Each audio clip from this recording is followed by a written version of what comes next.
वर्ष 2023-24 के लिए महात्मा गांधी राष्ट्रीय ग्रामीण रोजगार गारंटी योजना के बजट अनुमान में कटौती पर नेता प्रतिपक्ष यशपाल आर्य ने चिंता व्यक्त करते हुए सरकार से सवाल किया। यशपाल आर्य का कहना है कि वित्तीय वर्ष 2023-24 में आरंभिक स्तर पर ही ग्रामीण विकास विभाग ने मनरेगा के लिए 98,000 करोड़ रुपए की प्रस्तावित मांग की तुलना में 60,000 करोड़ रुपए का आवंटन किया है।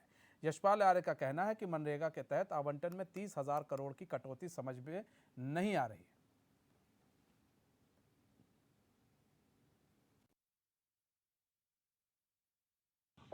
मनरेगा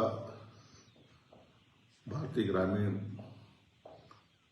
अर्थव्यवस्था का प्रमुख आधार है और जिस तरह से केंद्र की सरकार द्वारा जो ग्रामीण विकास विभाग का प्रस्ताव था, मनरेगा में 96,000 करोड़ की प्रस्ताव भेजे गए थे। उसके सापेक्ष केंद्र सरकार द्वारा मात्र 60,000 करोड़ की धनराशि की व्यवस्था बजट में की गई। मनरेगा से पिछले दशकों में जो छोटे मझोले गरीबी की रेखा के नीचे रहने वाले परिवार, मजदूर भाई बहनों को रोजगार प्राप्त होता था और हजारों लाखों परिवार, करोड़ों परिवार अपना भरण पोषण करते थे। हमारे साथ रोहित विक्रम सिंह जुड़ चुके हैं, हमारे संवाददाता लाइव जुड़ चुके हैं। रोहित, एक बार फिर से मनरेगा पर सवाल उठ रहे हैं, इसको लेकर सत्ता पक्ष क्या कह रही है? देखिए, विपक्ष तो सवाल उठा रही है कि आपने 30,000 करोड़ का आपने बजट काट दिया है, लेकिन अब सत्ता पक्ष का क्या कुछ कहना है?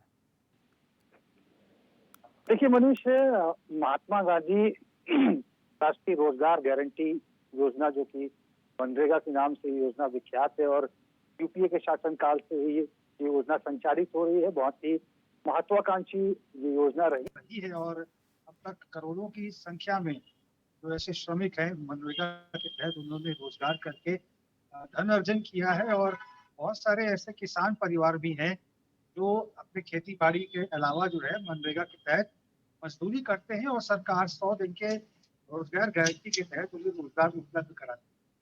अब जो भी लीडर ऑफ अपोजिशन है स्टेट में, कांग्रेस के वरिष्ठ नेता यशपाल आर्य नेता प्रतिपक्ष है, उनका साफ तौर पर कहना है कि केंद्र सरकार के द्वारा जो मनरेगा का जो बजट है और जो कि बहुत महत्वाकांक्षी योजना है, 90,000 करोड़ के सापेक्ष 60,000 करोड़ ही जो है इस पे खर्च किया गया है और 30,000 करोड़ का बजट जो है वो काट दिया गया है।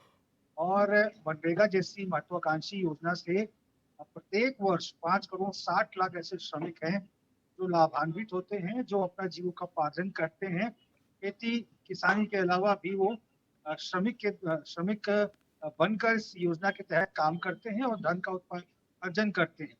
और उनका ये भी कहना है कि चूंकि इसमें योजना में 100 दिन के गारंटी की रोजगार गारंटी का जो लाभ जो है सरकारों के द्वारा दिया जाता था, लेकिन जो बजट इस समय अवमुक्त किया गया है समूचे देश में, इसके सापेक्ष ये जो रोजगार गारंटी की योजना है ये 100 दिन के बजाय सिर्फ 30 दिन की रह जाएगी और इस वजह से ये कहीं ना कहीं भारतीय श्रमिकों के लिए, प्रदेश के श्रमिकों के लिए हितकारी नहीं है, क्योंकि गरीब तबके का व्यक्ति मनरेगा के तहत उसको बहुत बड़ा असर रहता है।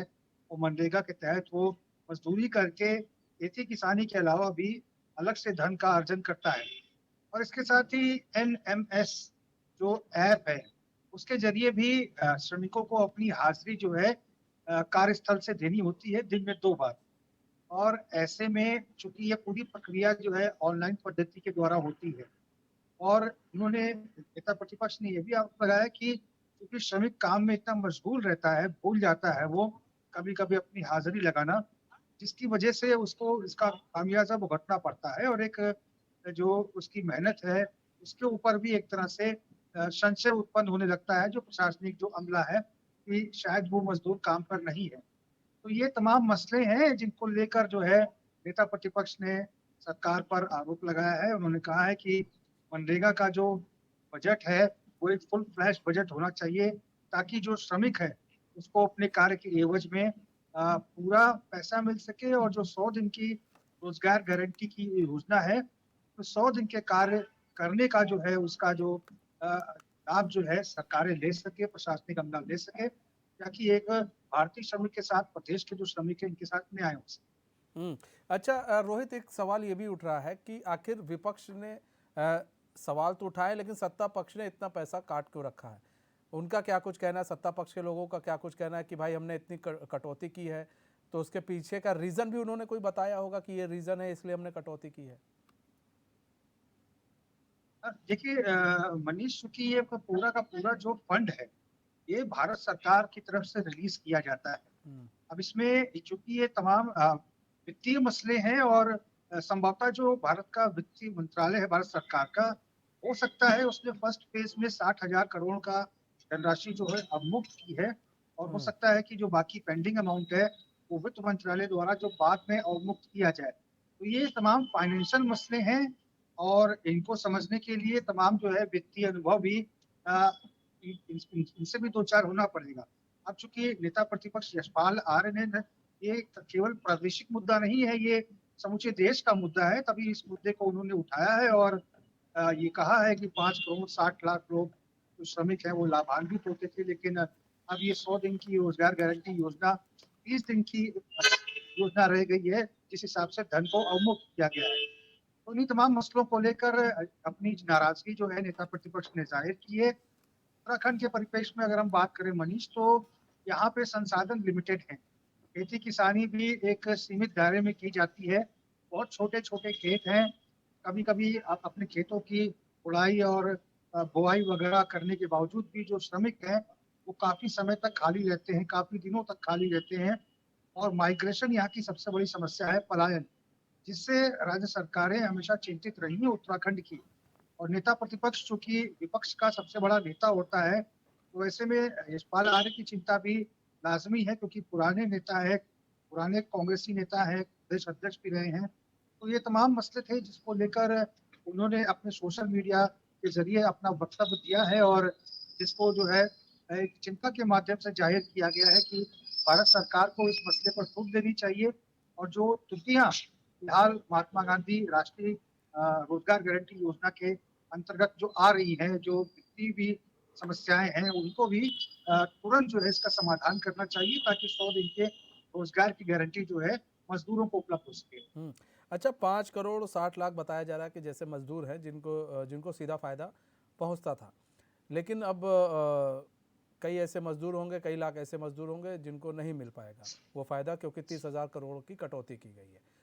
यशपाल आर्य ने सत्ता पक्ष से बात करने की कोशिश की कि भाई चलो हम इसको लेकर बात करते हैं, या फिर सीधे प्रेस कॉन्फ्रेंस किया गया, सत्ता पक्ष को समझाने की कोशिश की गई। ठीक है, आप एक वरिष्ठ नेता हैं, और एक वरिष्ठ नेता है, अगर आप शायद मिले सरकार से उन्हें समझाएं तो हो सकता है सरकार समझे।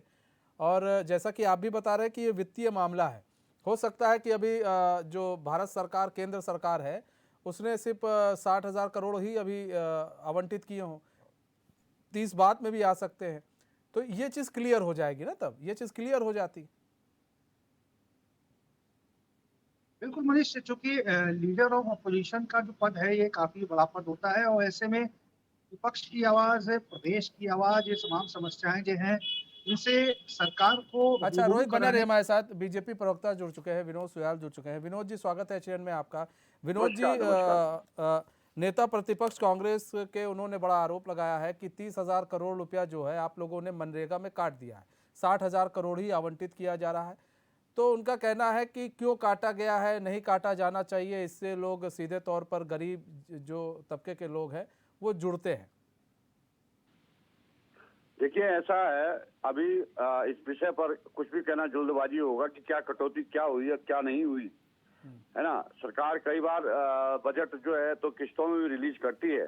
हाँ। और ये अध्ययन का विषय है, वित्त का विषय है, इसमें जल्दबाजी में कुछ भी कहना उचित नहीं होगा। जी जी नहीं, तो यही चीज क्या मतलब नेता प्रतिपक्ष भी तो समझना चाहिए कि भाई उनको कि ये वित्तीय चीजें हैं, और इसमें हो सकता नेता है कि प्रतिपक्ष तो कई बार बिना जो गाजे बाजे हैं उनके भी नाच पड़ते हैं ना। हाँ, उन्हें तो केवल नाचने के लिए चाहिए। हाँ, अब उन्हें ये पता नहीं कि कौन सी धुन में कैसे नाचना है। हाँ। तो नहीं उन्हें तो केवल हाँ, जी, नहीं तो इससे सर मुझे लगता है विनोद कि जी उन्होंने एक विनोद जी सवाल ये भी उठ रहा है ना कि अगर विपक्ष ने सवाल उठाए हैं कि 30,000 करोड़ का भाई बजट काटा गया है, आप कह रहे हैं ठीक है, और कभी कभार तो ऐसा होता है कि पैसा जो है किश्तों में भी आते हैं, सही बात है भाई, जैसा जैसा केंद्र रिलीज करता है वैसे वैसे पैसे आते हैं, तो मतलब ये माना जाए कि जो नहीं, अब 98 अगर आप सुने तो वो एक्ट है, जो रोजगार गारंटी एक्ट है, जी तो उस पर संशोधन करेंगे तो वो तो